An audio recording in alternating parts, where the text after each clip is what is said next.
Okay, so we're going to start the series off with the basic document markup that we have here. All we've got is just a form here, and if you're familiar with basic HTML, this will make complete sense. We're basically posting all of the data that we've contained within this form element to index.php, and that's under the post method. So that means that we can pick this up in PHP using the post superglobal that we saw in the introduction video. And we've got the username, email, and password fields here that we can access within that. And then obviously this submit button down here just posts that all through to index.php. So it sends an HTTP request with this information. We can just basically go ahead and pick this up in PHP.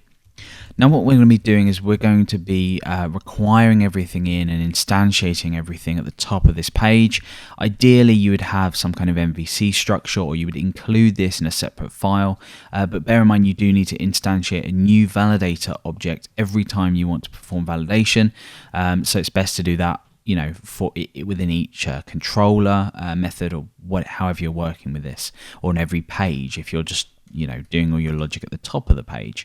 So really what we need to do is start creating our classes in here. So I'm going to create a classes folder within my root directory. At the moment we've just got this index.php. It's literally just submitting through to the same page and not doing anything. So inside of classes, let's create a couple of files. The first is the dependency that we spoke about. This is the error handler. So I'm going to create a file called errorhandler.php. And let's create another file. This is going to be our main validator. So we're going to call this validator.php. So we're obviously matching the class name to the file name. So inside of validator, let's start to define this class out. So this is a class of validator. Now we're going to have various properties and methods in here, but we'll go over them shortly. The first thing we want to do is inject the error handler into this class, and this is called dependency injection. It means that we can use the error handler separately, and this class doesn't depend on instantiating a new error handler instance. Sounds confusing, but it basically just means we're putting this error handler into the validator to be able to use its functionality. So let's define this out as well, and we'll call this error handler, and that's about it. So inside of validator, let's create our constructor method. Now the constructor method runs when this is instantiated, and it's going to take an error handler in here. Now we can type hint this just to make sure that we do get an instance of error handler passed in, and then what we're going to do is we're going to create a protected method function up here, and we're going to call this error handler. So this is just going to be called error handler, and what we're going to do here is we're going to say this error handler, and we're going to assign that the value that's passed in.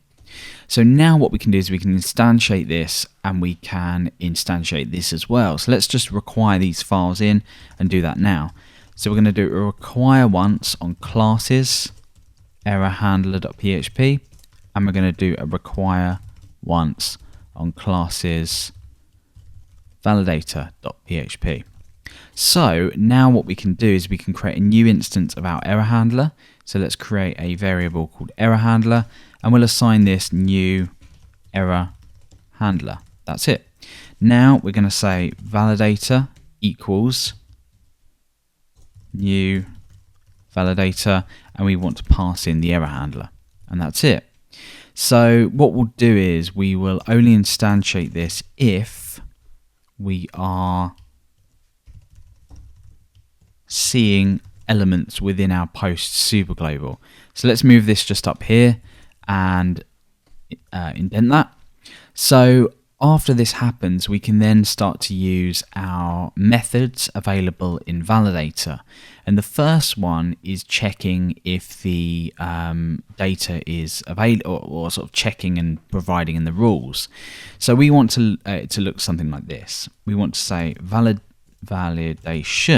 So we're creating a new variable called validation, and that's going to be validator check. So we're checking, we're using the check method on validator. We don't actually have that available, so let's create that now. This is a public function, so it can be publicly accessed, called check, and this takes two parameters. The first is the items that we want to check, so i.e. the post superglobal or an array that you want to pass in yourself. So you could technically say something like username Alex, for example, and that's obviously an associative array, but I'm just going to basically pass in post. Then comes an array. If you're using an earlier version of PHP, you might have to use array like this, but I'm going to be using the shorthand notation, which is 2 square brackets. And then here comes an associative array of multiple checks basically for each item. And these are going to be called the rules. So we're going to call these rules. So we're referring to each item as items and each rule as rules. So what we want to do within here is loop through all of the items that we're given. So that includes those in the post superglobal. So let's say for each, so we do a for each loop on this, and we're going to say for each of the items passed in, and we're going to grab the key, which we're going to call item, and then we're going to grab the value within that. So just for now, let's echo out item and value. And let's see what this does. So we will just get rid of rules for now. In fact, we'll keep rules. And we'll just pass in this empty array. So let's check what this does. If we just refresh here and hit submit, you can see we get username, email, and password. They are basically the names of each of the items. So what we're doing now is we are seeing, basically the reason we didn't see any values here is because we don't have any. So if we were to provide some details in here, you can see that that will give us the username, which is the name of the field, the value, the next name of the field, the value, and so on. So we know that we've got access to these now. And these are both useful because obviously we need to know the keys of each of the items that are passed into check. We can sort of correspond them with what we specify in here. So for example, username, and then we give an array of values. So I think the best thing to do here is probably actually define out the rules as well. Because then we can pass them over to another method within our validator for them to be checked. So let's just make up the rules for each of these items here. Let's say that we want the username to be required. So we're going to say true. Let's also say we want this to have a max length of 20. Let's say that's stored in our database with a max length of 20. So that makes sense. Obviously, this makes sense to have a minimum length because we don't want people entering 1 character usernames. We're going to have an email as well. So this is just going to be required again. And we also want to say that this is an email. So we're going to validate this as an email passing in true. Bear in mind, none of this functionality exists at all at the moment. Let's also give this, I guess, a max length. Let's say we were storing it at 255 in our database. We wouldn't want it to exceed that. And the password as well. This is good for validation. We can say that we want this to be required. So pretty much all of our fields are required. And we also can specify a minimum length just to make people I guess enforce some kind of password security. So regardless of why we're doing this, we've created what we want to happen.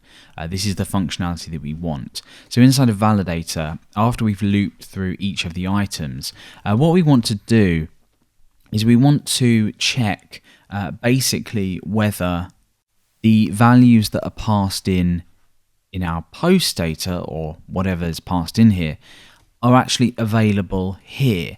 Because if, for example, we post in, username, email, and password, and we forget the password here, that's perfectly reasonable. We might not want to validate that. We might just want to say, well, it's not required. There's no specific length or validation we want to apply to it. Let's leave it out. Therefore, we don't want to include it in the check. So we're going to have an if statement in here to check whether this is in the rules array.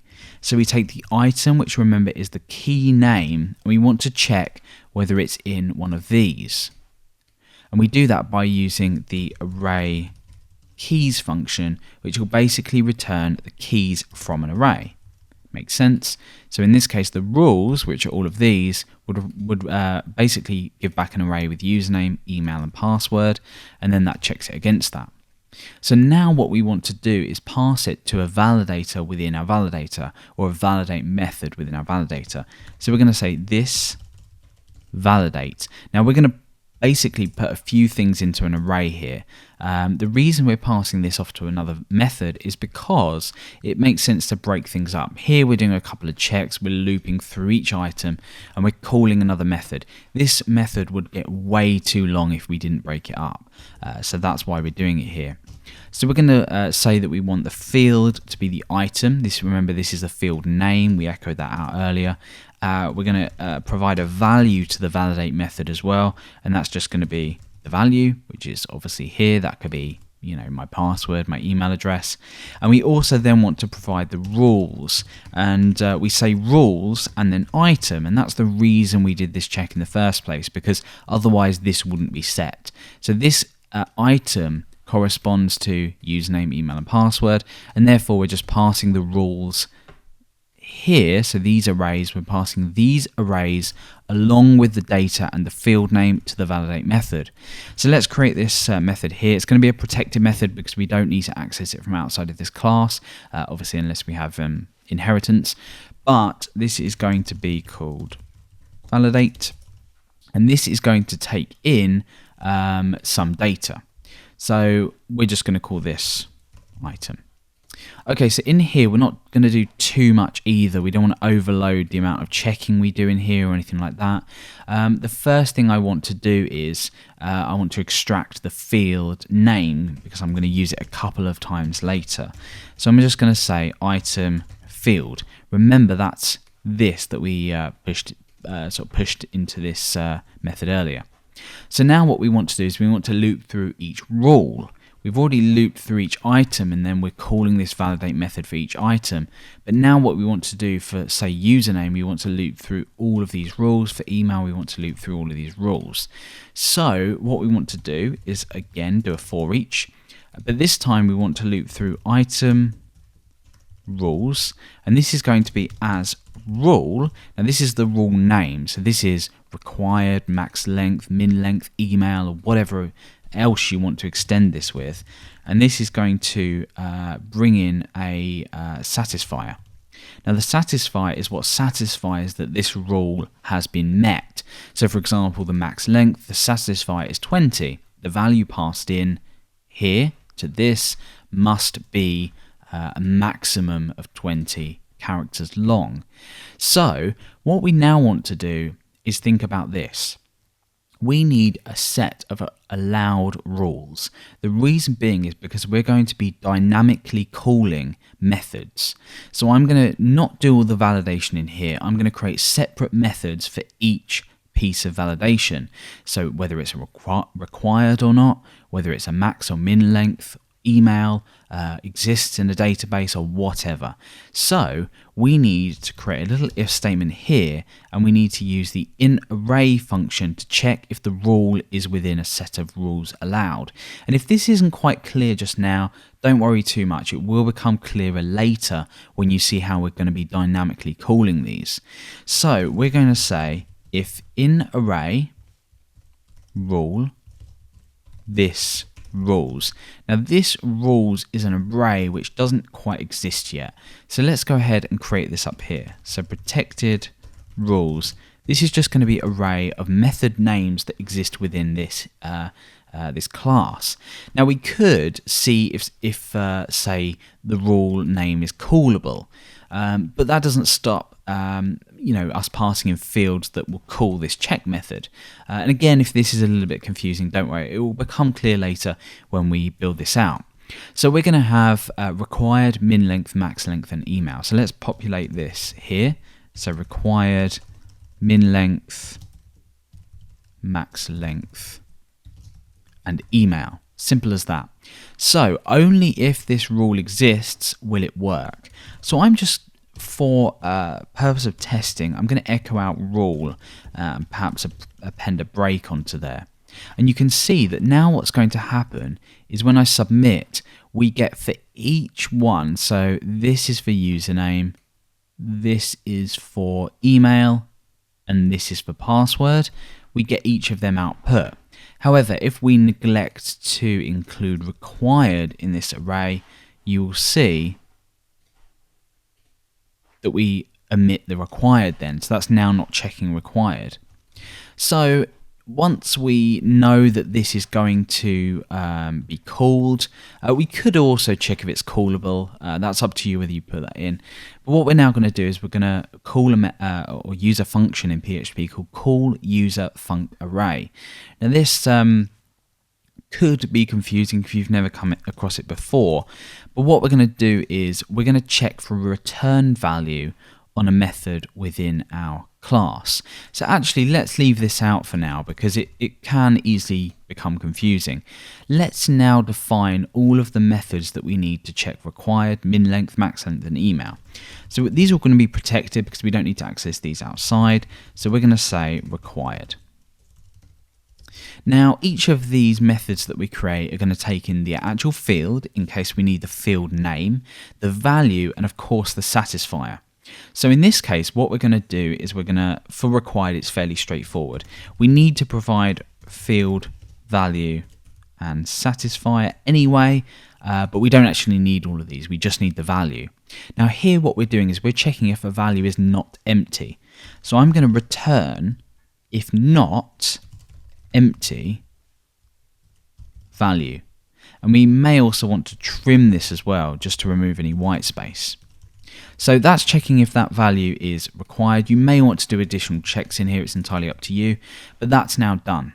So when we call this method inside of here, and we're going to be calling that based on the rule name. So if the rule name is required, that will call the method called required. If the rule name similarly is, let's do min length, then if the rule name is min length, that will call inside of here min length. So this is basically how it works. So let's now just start to call what we need in here. So we are going to use the call user func array. Now what's going to happen is for each of these methods, they're always going to return true or false. They're going to return a boolean. So we're going to say if not, this means the return value from these functions. So we're going to call user func array. This takes, we're going to get rid of this actually because that's a little misleading. We're going to pass in an array for the class or the object that we want to call. In this case, it's this object and this rule. So now what this method is doing is it's calling this, meaning this validator class, and it's calling this rule as a method name. So for example, the first one is required. This line here will call this method. The second time round we get max length. That will then call a method called max length. It just means that we don't have to do a switch statement or an if statement to check each one and create basically more code than we need to. So let's define now the rest of the rules and then we'll test if these actually work and make sure we've not done anything wrong here. So for the value and the satisfier, for the min length, again, fairly straightforward. We return the string length, and I'm using mbstrlen value. So if the string length of this is greater than or equal to the satisfier, that means that we have fulfilled the minimum length. And we can literally just copy and paste the min length and switch this in for max length. And that does exactly the same thing, except that it is less than or equal to. So if this is less than or equal to the satisfier, that means that it's fulfilled the fact that it's not exceeding the max length. And finally, we have a method called email, which does the same thing here. It has the same arguments, and we are returning, we're using the filter var function in PHP. We're passing in the value and the constant here, which defines a valid email address. And we need to pass through the field, the value, and the satisfier. So in this case, it's the field. For the value, it's literally just item value. Remember, that's what we passed in with our value with our array into here. And last but not least, we have the satisfier, and that is defined here as part of the rules. So there are our methods. Now these are calling each of the method. So let's just echo out OK here, just for the sake of it, just see what's happening here. So I'm going to refresh and click continue. Okay, so this all says OK, OK, OK. I should have, that's a little bit misleading. I should have failed, like this. And depending on how many we have here, if we just append a break, you'll see we've got 1, 2, 3, 4, 5, 6. So if we look back in our index, we've got a max length here of 255, so that wouldn't have failed. And we've got a max length here of 20, which wouldn't have failed. That leaves 1, 2, 3, 4, 5, and 6. So that leaves us with the 6 failed. That means that the failed has returned 6 times, and it looks like we're on good track to this actually, returning the results we need. But it's no use just doing something here. What we need to do is we need to store the error messages associated with the current rule being checked. And for this, we're going to pull in the error handler, which we haven't even touched yet.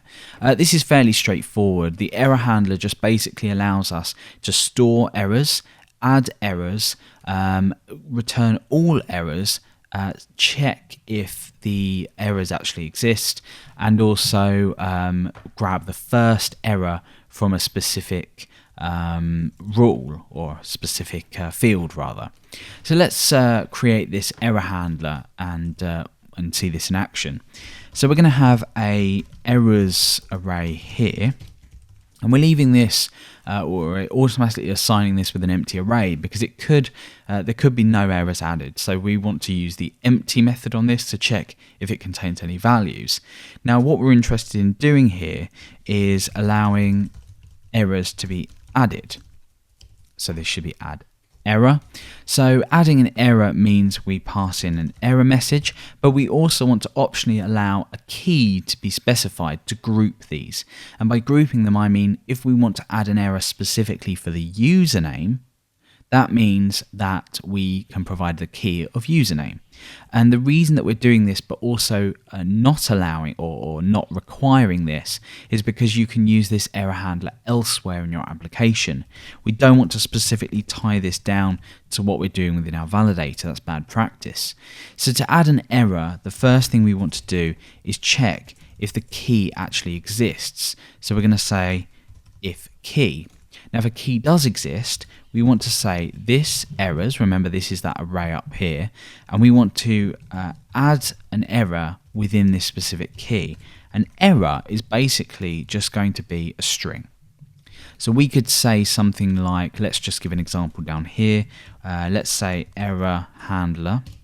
In fact, we can actually demonstrate this because it's completely separate. We can actually do this. So let's just comment this out. So the error handler here, we're going to say error handler, add error, and we're going to add, oops, that is not valid, just as an example, and then we can add it under the key of username. And that means that if we add, say, another error here, another one down here, and another one down here, we can say something like too short, and under, say, email and password, we can say invalid email. And we're going to be doing all of this within our validator class, remember. So this isn't completely wasted functionality, and you can use it elsewhere as well. So I could say password not strong enough. It could be anything. So now what we can actually do is, inside of our validator, bear in mind this is what we're going to be doing inside of inside of our error handler, if the key hasn't been provided, we just want to add that into the errors like that as a normal string. We're not going to be doing that in this case. We always want to provide a key. Okay, so what we're going to do now is we're going to create a method which checks if errors do exist. So we're going to return if there is a positive count on this all, which we haven't created, we want to return true. Otherwise, we want to return false. This is just a ternary operator. If this is positive, we're returning a true. Otherwise, we're returning a false. That's all that does. So this all method that we are using within our has errors method, if we do a public all function here, which we are allowing to be used outside. Remember earlier we looked at using our validator fails method and returning all errors. What this is going to do is it's going to also allow an optional key to be passed in. We might want to get all errors, as in all errors for the username, email and password, but we may also want to get all errors just for the username or just for the password. So what we're going to do now is we're going to return, and we're going to do another ternary operator. We're checking if this errors key is set. If it is set, then we want to return all errors under that key. So this errors key. Now otherwise we just want to return all the errors. We're just going to assume that that is not available. So now has errors should return true or false. So what do we think is going to happen if I do a var dump on error handler has errors? Let's take a look and refresh, and we get a true. Now if we were to just temporarily get rid of these, we get false. So we know that that's now working. So this is allowing us to add errors and then check if errors are available. But what about the other functionality that makes this a little bit more rich? In this case, it's first. And this allows us to get the first error within a particular key. So we're going to create a method here called first, and that's always going to have a key. We always want to provide a key in there, so we don't need to default sign it to null. So we're going to return, again, we're going to do a ternary operator here and return something. So what we're going to do is we're going to check if this all at the specified key and the first error on that key exists. So for example, if there were 2 username errors and we said we want to get the first result from username, we're then saying, is the first error available? I.e., does it have anything? Now if it does, we want to return this all at key at position 0. Otherwise we're going to return false. So we're returning mixed from here. We're either returning a string or the value false, and this just lets us, I mean, what we could do really is we just return an empty string, and that would keep things a bit more consistent. We're either returning a string here or an empty string, so we can use this in an if statement if we really want to. You can keep it as false, it's entirely up to you.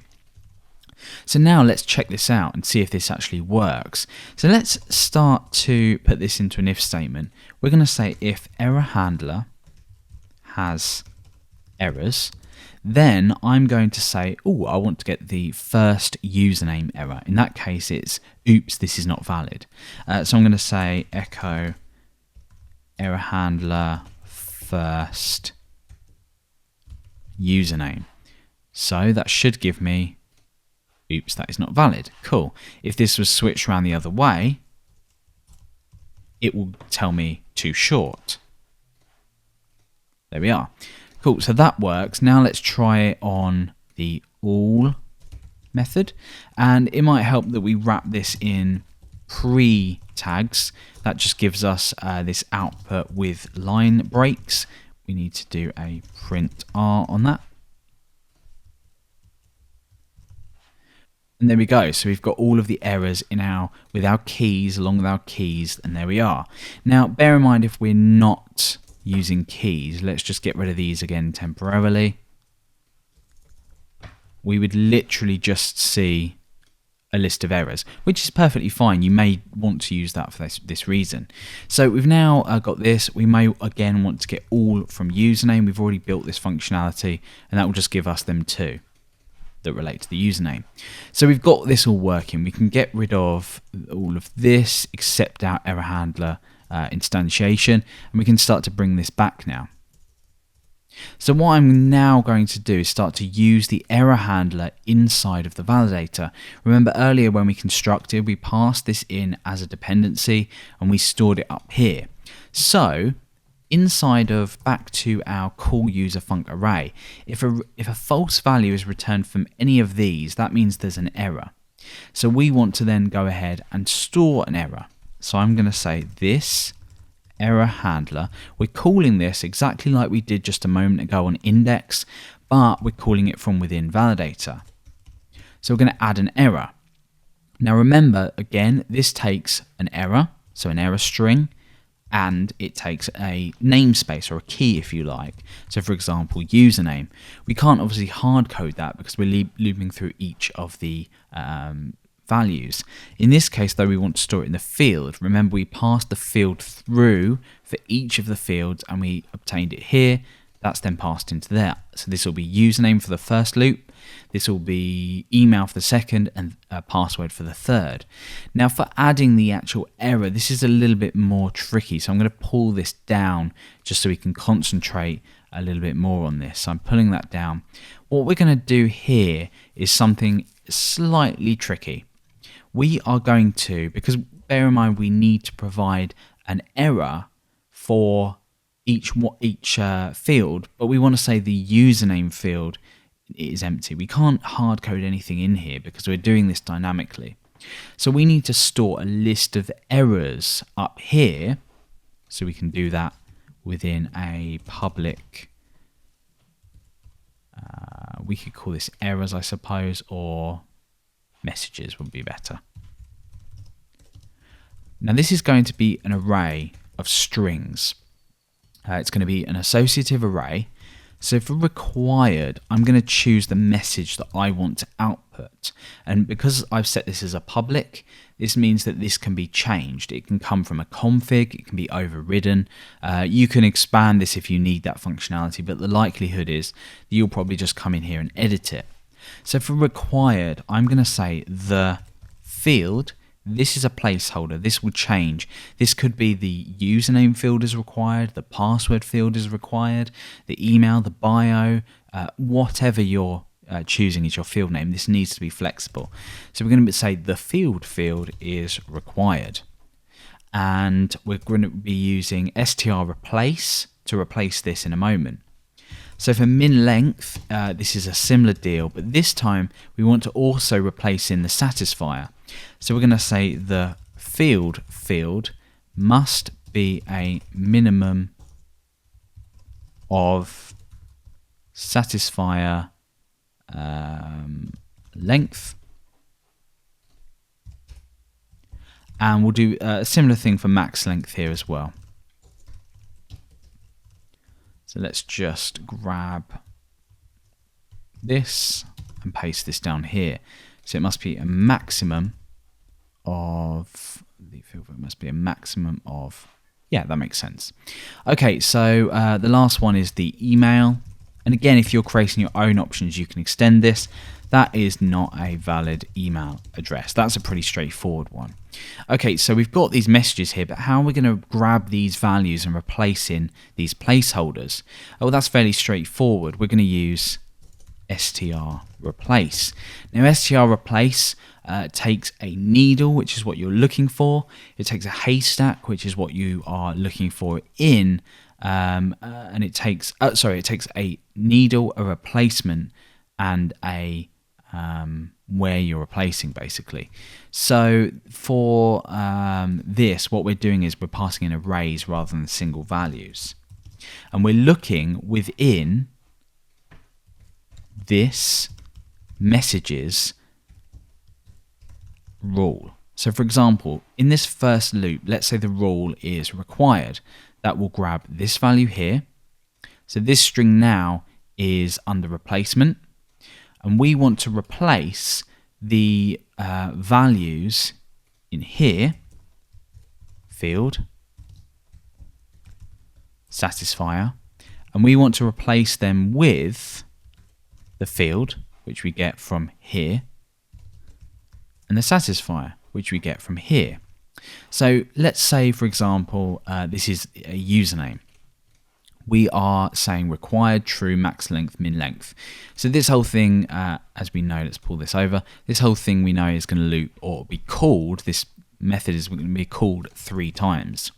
For the first time round, this field will be username, which obviously will remain the same for each time it loops. But this will change. This rule will change.